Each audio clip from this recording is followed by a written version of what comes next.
नमस्कार मित्रों, हमारे पुरानी पीढ़ी के लोग अपने जीवन में 100 दीपावली देख पाते थे, अर्थात 100 साल तक जी लेते थे। लेकिन आज के जमाने में 60 या 70 साल का जीवन भी अधिक माना जाता है, और उसमें भी जो लोग अच्छे होते हैं तो और भी कम उम्र में ही इस दुनिया को छोड़कर मृत्यु को प्राप्त कर लेते हैं। आपने लोगों को कहते सुना होगा कि भगवान अच्छे लोगों को जल्दी बुला लेते हैं। लेकिन क्या आपको पता है कि ऐसा क्यों होता है?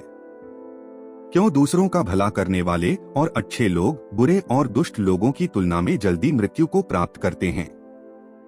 आपने लोगों को यह भी कहते हुए सुना होगा कि इस भले इंसान को इतनी जल्दी मौत क्यों आ गई और वह दुष्ट पापी अभी तक मरता क्यों नहीं है।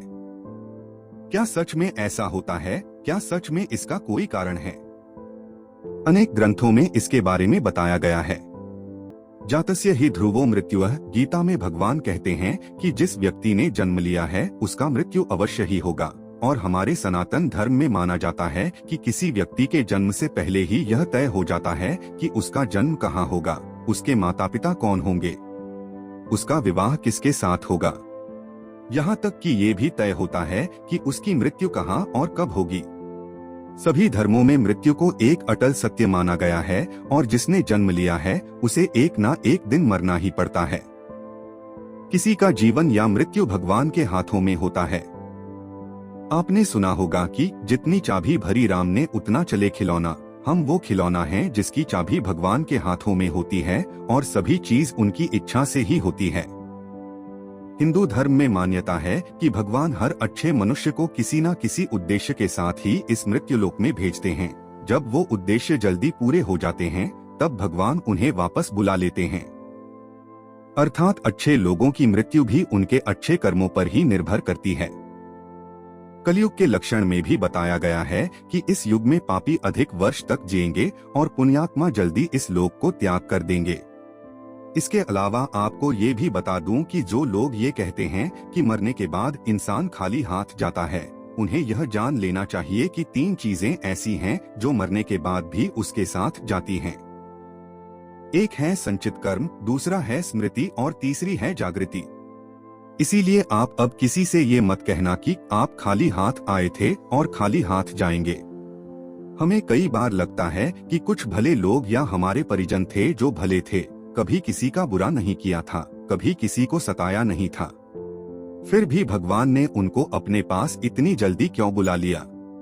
उन्हें तो अच्छे कामों के बदले में ज्यादा जीना चाहिए था, तो भगवान ने ऐसा क्यों किया? तो आइए इस बात को समझते हैं। आपने कई प्राचीन कथाओं में सुना होगा कि जब कोई ऋषि मुनि या भगवान किसी अप्सरा या देवता पर क्रोधित होते थे तो उसे सजा के तौर पर पृथ्वीलोक यानी मृत्यु लोक में जन्म लेने का श्राप देते थे।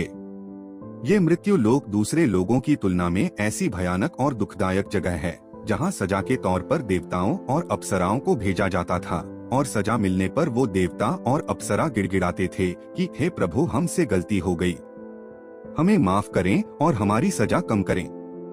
यह मृत्यु लोक समस्त ब्रह्मांड में ना तो अच्छी जगह है और ना ही बुरी जगह है।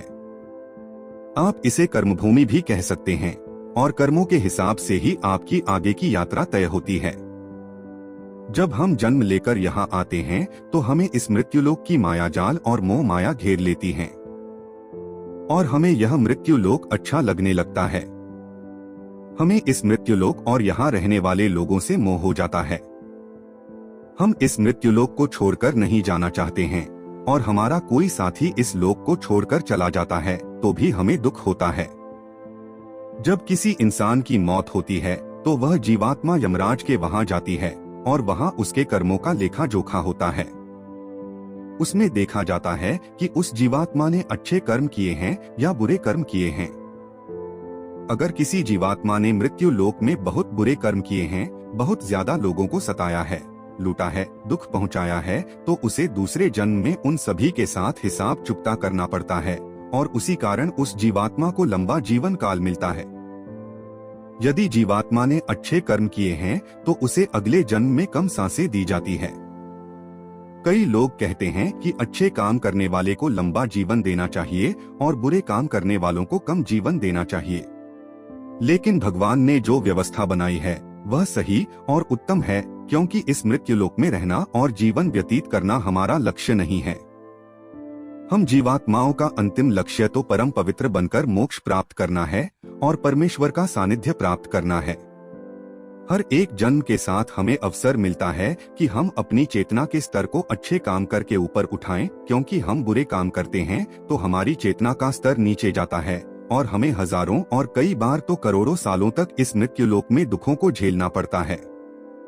कहा जाता है कि एक जीवात्मा को 84 लाख बार इस संसार सागर के चक्कर काटने पड़ते हैं, तब जाकर उसे मोक्ष मिलता है। लेकिन जो जीवात्मा अच्छे हैं, भले काम करते हैं, वह जीवात्मा जल्द से जल्द शुद्धता प्राप्त कर लें और कुछ ही जन्मों में के बाद मोक्ष प्राप्त कर लेते हैं। इसीलिए परमात्मा उनका जीवन काल कम रखता है ताकि वह जीवात्मा इस मृत्युलोक के कष्टों को कम सहन करें और परमधाम में जाकर परम शांति और परम आनंद को प्राप्त करें। और जिस जीवात्मा ने मृत्युलोक में बुरे काम किए हैं, उसे इस मृत्युलोक की यातनाओं को ज्यादा देर तक सहन करना पड़ता है और कई हजारों लाखों जन्म के बाद ही उसकी आत्मा पवित्र होती है, तब जाकर उसे परमधाम की प्राप्ति होती है। दूसरी बात यह है कि हमारा इस मृत्युलोक में जन्म किसी न किसी उद्देश्य से होता है और जब वह उद्देश्य पूरा हो जाता है तो भगवान हमें वापस बुला लेते हैं। ऐसा नहीं है कि सभी लंबा जीवन जीने वाले लोगों ने पूर्व जन्म में बुरे काम ही किए हो, लेकिन वह अभी जीवित है तो इसका मतलब यह है कि उनके जीवन का उद्देश्य अभी तक पूरा नहीं हुआ है।